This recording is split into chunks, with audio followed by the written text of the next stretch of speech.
మన రమేష్ యాదవ్ గారు ఫైనల్గా మీరు కంక్లూజన్ మీ కామెంట్స్ చెప్తారా? ఎలక్షన్ ప్రచారంలో మళ్ళీ ఈ 4 రోజులు కూడా పార్టిసిపేట్ చేస్తారా? ఖచ్చితంగా. ఎందుకంటే ముఖ్యంగా ఇక్కడ కడప జిల్లా వాసులు కావచ్చు, ఆంధ్రప్రదేశ్లో రాష్ట్రంలో ప్రజలు కూడా గమనించాల్సిన ముఖ్యమైనది ఏంటంటే, కడప జిల్లా నుంచి మొట్టమొదటిసారిగా ఒక యాదవ్ కులం నుంచి శాసన మండలి సభలోకి అడుగుపెట్టింది నేనే అని. అది కూడా వైఎస్ జగన్మోహన్ రెడ్డి గారు పుణ్యాన్ని. అంటే బీసీలలో కావచ్చు, దట్టు మా కమ్యూనిటీలో కావచ్చు, ఎప్పుడు ఏ పదవి ఇచ్చిన పాపాన పోలేదు. ముఖ్యంగా కడప జిల్లా వరకు వస్తే బీసీలు ఎంతసేపు ఉన్నా కూడా ఈ కడప జిల్లా వరకు వస్తే కనుక ఈ కూటమి ప్రభుత్వం కావచ్చు, లేకపోతే టీడీపీ ప్రభుత్వం కానీ వాడుకున్న వాళ్ళే కానీ వీళ్ళకు రాజ్యాంగబద్ధమైన పదవులు ఇవ్వాలా, వీళ్ళకు అధికారం ఇవ్వాలా, వీళ్ళు ఎదగాలని ఉద్దేశం ఎప్పుడు చేసింది లేదు. కేవలం ఆనాడు వైఎస్ రాజశేఖర రెడ్డి గారు అయితే, నేడు వైఎస్ జగన్మోహన్ రెడ్డి గారు ఒక్కరే బీసీలకు పెద్దపీట వేసి ఈ రోజు మమ్మల్ని చట్టసభలో పంపించిన ఘనత వైఎస్ జగన్మోహన్ రెడ్డి గారు. ఈ రోజు ఆ మండలంలో ఇందాక శివన్న చెప్పినట్టు కూడా 10,000 ఓట్లు ఉన్నాయి. వాళ్ళకి అభ్యర్థి లేడన్నా. ఆ మండలంలో నిల్చుకోవడానికి వాళ్ళకి అభ్యర్థి లేడు.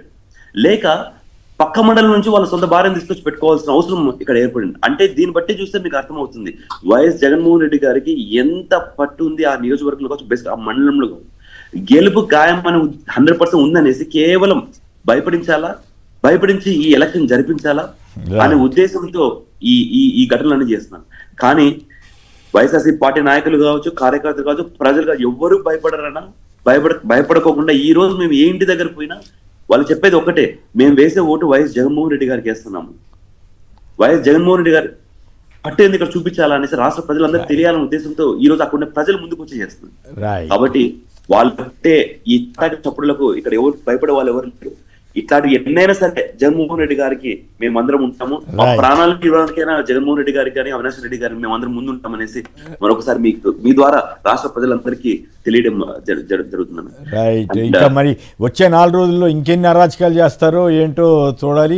వాటన్నింటినీ తట్టుకుని ఎన్ని అరాచకాలు ఎన్ని అరాచకాలు చేసినా కూడా రైట్ పబ్లిక్ ముందుకు వస్తున్నారన్నా. ఈ గొడవలు ఇట్లా ఎన్ని చేసినా ఎవరు భయపడేదానికి లేదు.